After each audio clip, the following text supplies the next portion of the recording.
Ховд аймгийн хөдөлмөр халамжийн үйлчилгээний газраас улаан загалмайн хороотой хамтран гэрийн асрамж халамжийн үйлчилгээг 6 дахь жилдээ үзүүлэн ажиллаж байна. Үйлчилгээ үзүүлж байгаа иргэдээ сонгохдоо өрхийн эмнэлгээр дамжуулан байнгын асаргаа шаардлагатай өндөр настан хөгжлийн бэрхшээлтэй иргэдийн мэдээллийг авч Жаргалдан сумын амжиргаа дэмжих зөвлөлийн хурлаар оруулан сонгогдсон өрхийн иргэдэд дээрх үйлчилгээг үзүүлэн ажилладаг байна. Энэ жил гэрийн асрамж халамжийн үйлчилгээг 16 иргэнд үзүүлэн ажиллаж байна.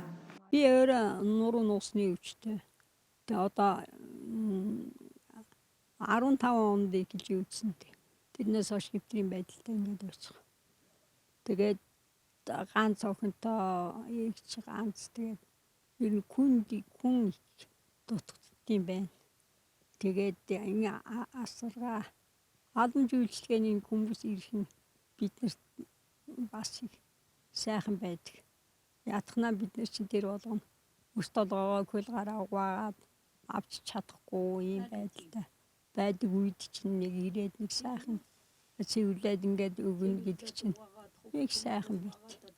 Тэгээ ер нь тэгээд иймэрхүү үйлчлэгээ намарт явд юм байлаа. Тэгээд тэр надад их сайхан санагддаг. Бас хүн чинь хүндээ халамж анхаарал тавьж яах гэдэг чинь сайхан юм байна гэж боддоо шүү дээ. Хөдөлмөр халамжийн үйлчлэгээний газраас улаан загалмай нийгэмлэгтэй хамтарч гэрээ асрамж халамжийн үйлчлэгийг 17 оноос хойш үзүүлж байгаа.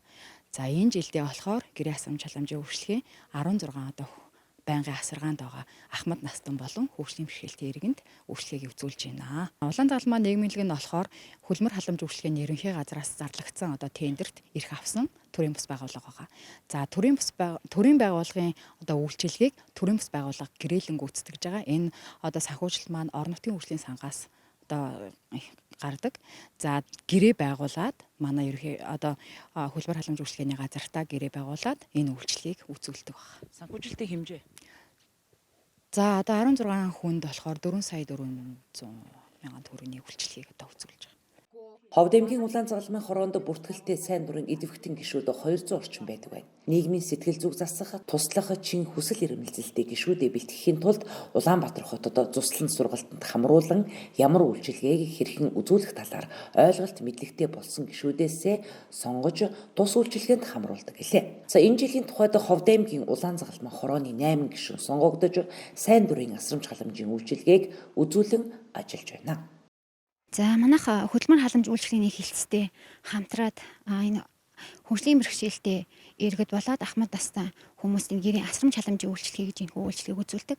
Ерөнхийдөө бол манай улаан загалмай хороо хөдөлмөр халамжийн хилцээс одоо гэрээлэн гүйцэтгэж явал энэ ажлыг явуулдаг байгаа.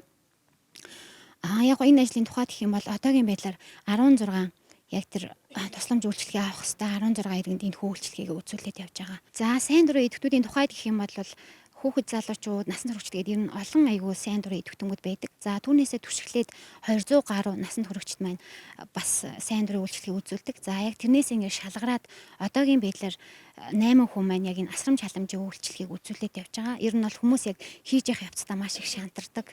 За энэ ажлыг би хийж чадахгүй юм байна.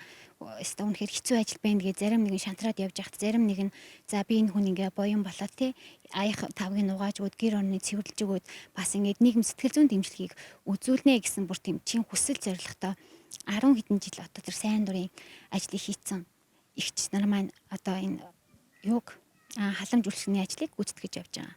Гэрийн асрамж халамжийн үйлчилгээ үзүүлж байгаа Ховд аймгийн улаан загалмай хорооны сайн дурын идэвхтэн гишүүнд 2 асруулагч оногдож байна. Тэд байнгын асаргаа шаардлагатай өндөр настан хөгжлийн бэрхшээлтэй иргэдийн гэр оронд цэвэрлэх, усанд оруулах, үс хумсыг нь авч өгөх, хоол цайг нь бэлтгэх, хувцс хунрыг нь угаах, ариутгал халдвар гүйтгэл хийх болон эрүүл мэндийн анхан шатны тусламж үйлчилгээг 10 хоногийн турш үзүүлэн ажиллахаар гэрээлсэн байна.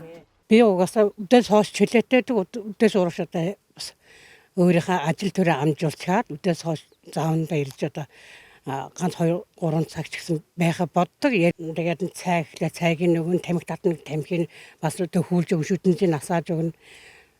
Тэр талаа тиймэрхүү ажил хийдэг. Одоо энэ цаймаагаан чанаад энэ хүн цайгаа уудсан байна. Одоо дахиад нэг цай чанчих гэ би цайгаан чанаа байж гэн одоо аяг нугаагаад гэрийн сая шүүтсэн боллоо бас жоохон тиймэрхүү ажил хийдэм үү. Одоо тэгээд 3 хоног тэр хоёр толгой ихээ угаагаад бас өчтөр ирээд бас тослого мослого хийгээд хүн сурыг нь авсан. Ерөнхийдөө өглөө би гараад одоо ажилдаа явмаар байдаг. Энэ хүнээ яах вэ гэд үлдээ ажилдаа байж хүний эсгэх юм чинь.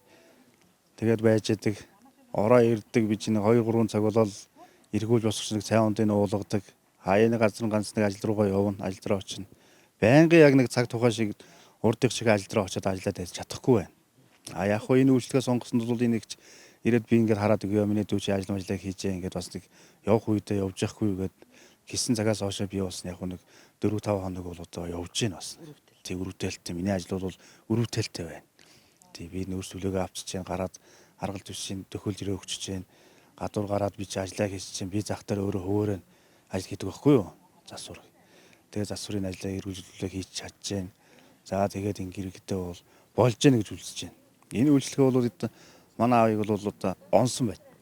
Байнгын гэрийн асаргаанд байгаа ахмад настан хөгжлийн бэрхшээлтэй иргэн хөгжлийн бэрхшээлтэй хүүхдүүдийг асарч халамжлахын тулд заавал нэг хүн дэрэгдэн байх шаардлага гардаг. Тиймээс төрийн үйлчилгээг төрийн бус байгууллагаар гэрээлэн гүйцэтгүүлэх хэрэгцээ шаардлага байна гэдгийг асруулагчдын арга ирэх нь онцолж байсан.